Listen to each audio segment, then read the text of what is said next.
Hi everyone.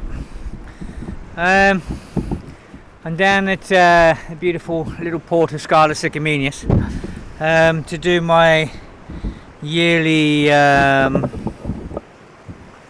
end of 2016 video. This place has absolutely been astounding. You know what this little place has done is just incredible. They've been nominated for 2 Nobel Peace Prizes. This is Scala Sycamenius. You know, these restaurants and that, and the people here are just unbelievable. I say when you come, you have to come here, make an effort to come to Scala Sycamenius, have a meal, or maybe even stay here. It's an amazing place to stay. And if you look up on the hill there, that's Scala Sycamenius. That's Sycamenius, up there. So this is Scala Sycamenius down by the sea, and that's Sycamenius up there on the hill. As I say, they were nominated for 2 Nobel Peace Prizes to this small village. What they've done for the refugees here on Lesbos is absolutely incredible. People with massive hearts.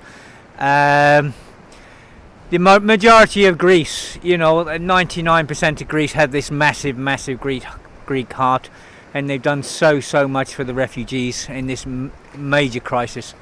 And considering Greece is, in a bad state anyway, because they're economically, finished over the last few years. What the European Parliament have done to them and the European Commission is incredible. But the Greek people stood up to this challenge and they pulled it off. And they're still here, they're still helping people come in. The farmers, the fishermen here especially, they're helping a lot of people come in. We have our problems, obviously, down where I live, Molivos and Petra, with the gangs of thugs and stuff. But this is very unusual here in Greece, believe me. It doesn't happen that much.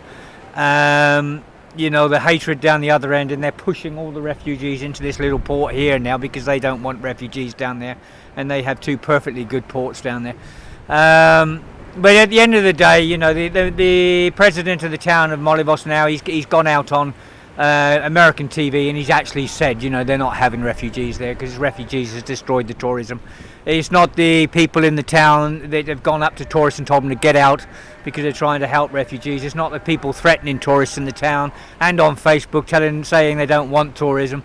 It's the refugees that are destroying their tourism. So let everyone know that it's not the tourists, it's not the people that are threatening the tourists destroying their tourism.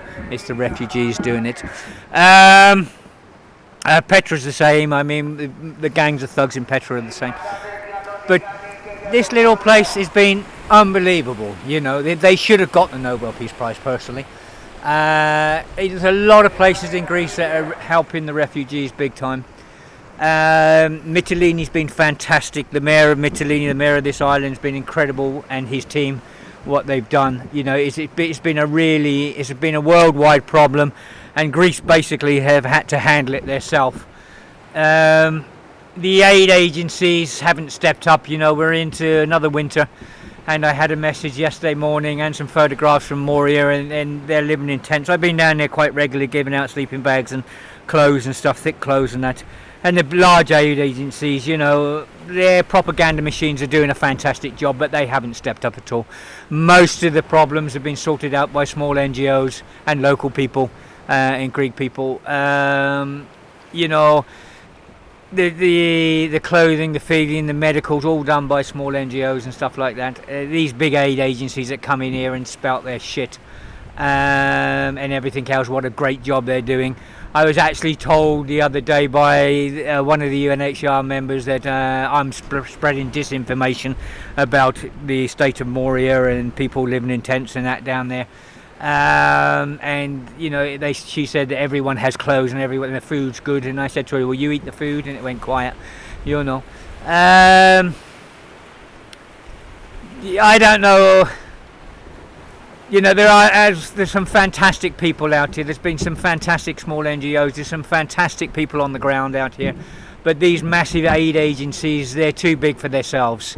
They can't do anything because of protocols. If anything happens, they all disappear very quickly because they're protocols. They don't want to get involved because of insurance reasons and things like that. So they run and leave it to the normal volunteers on the ground to deal with it. Yeah, I don't.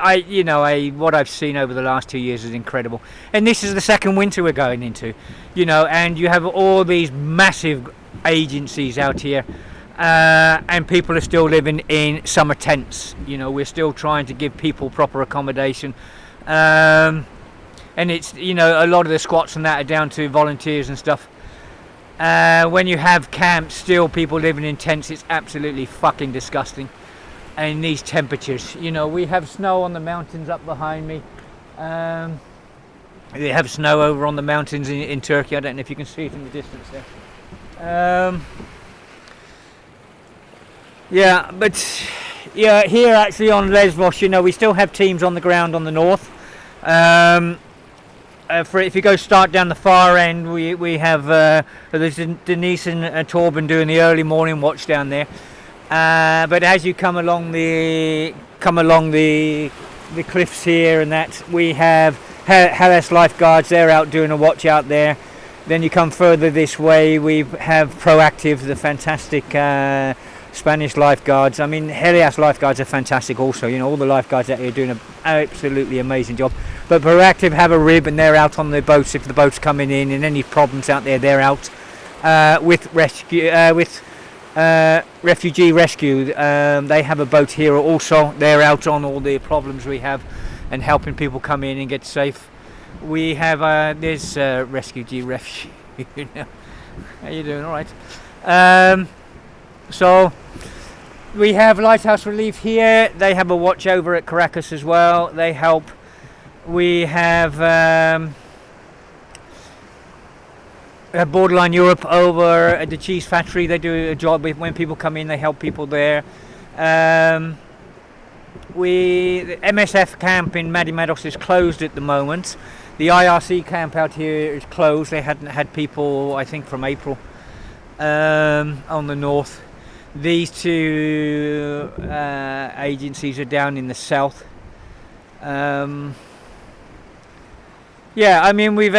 a lot of good teams in the south. I mean, Rebecca's independent down there. She does a fantastic job watching for boats and helping boats coming in full of refugees in the south. ERCI is down there. Humans for Humanity are down there. Rafat's group. Team Humanity, they were at Moria last week.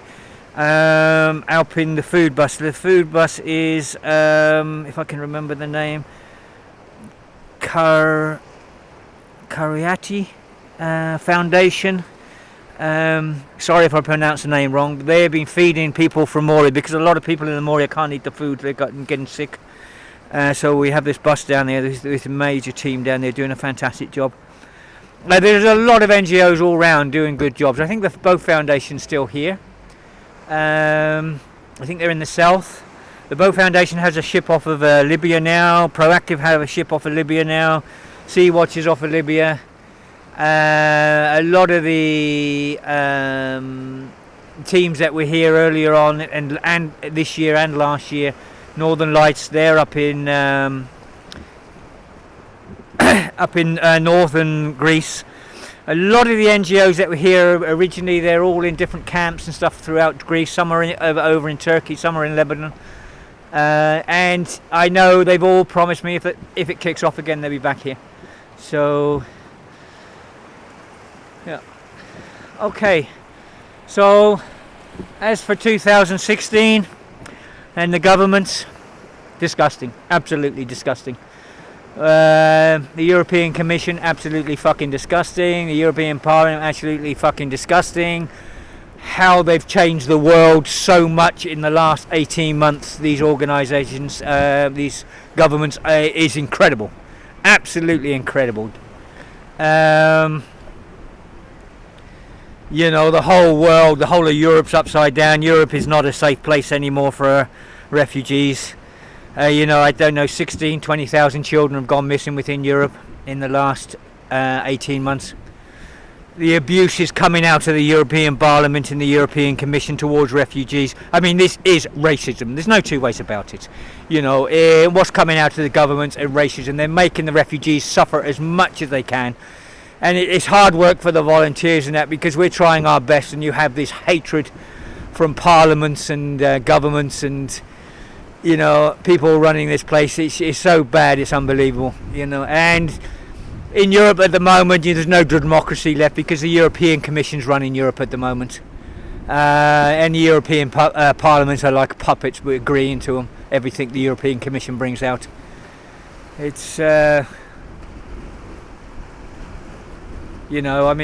God, what can we say? What's happened in Europe? The humanity's gone. The Geneva Convention's gone. The things they've done is just incredible, absolutely incredible. Europe was a civilized place 2 years ago, but now the true hatred's come out.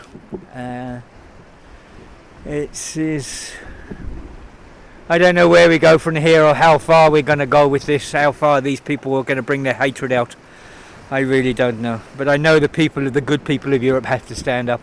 The good people of the world have to start standing up. There's only a few people, when you think of the amount of people in the world, and you think of the amount of people that's actually standing up and trying to help humanity, human beings helping human beings. And you have this hatred from fascism throughout Europe growing. And the government supporting it, and the media, most of the media supporting it. Not all the media. I know in Britain you have the Channel 4 News has done a fantastic job, and the Guardian and that's done a fantastic job. But there's a lot of media throughout Europe.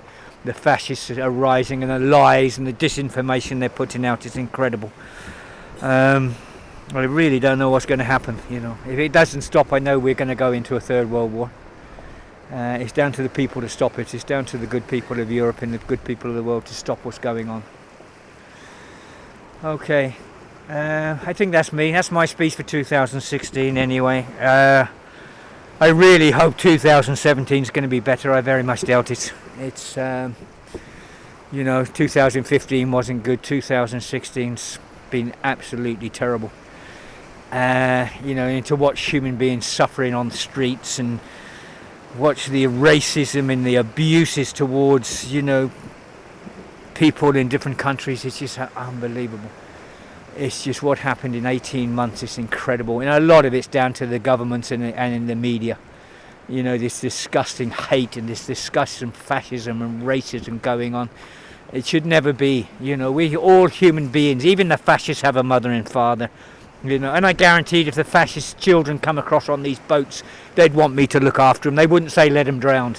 And if their mother and father, these fascists throughout Europe, if their mothers and fathers come through on these little dinghies, sick and everything else, and you tell me they wouldn't want me to look after their own. Of course they bloody would. Something bloody wrong with these people. Yeah, it is. And the way these aid agencies are not looking after people is absolutely unbelievable. Anyway, all the best to everyone. I wish everyone a fantastic 2017, all the teams and everyone else, all the good people of the world. I wish you a fantastic 2017. And believe me, we need everyone to stand up. We need everyone out on the streets this spring and this summer. We've got to stop what's going on here. We've got to stop this hatred towards people and towards women and children, and and what's happening in Europe is so fucking disgusting. It's just beyond me, absolutely beyond me. We need to get on the streets and stop it. We got to start showing that we care, human being care for human beings. Okay, all the best everyone. Bye.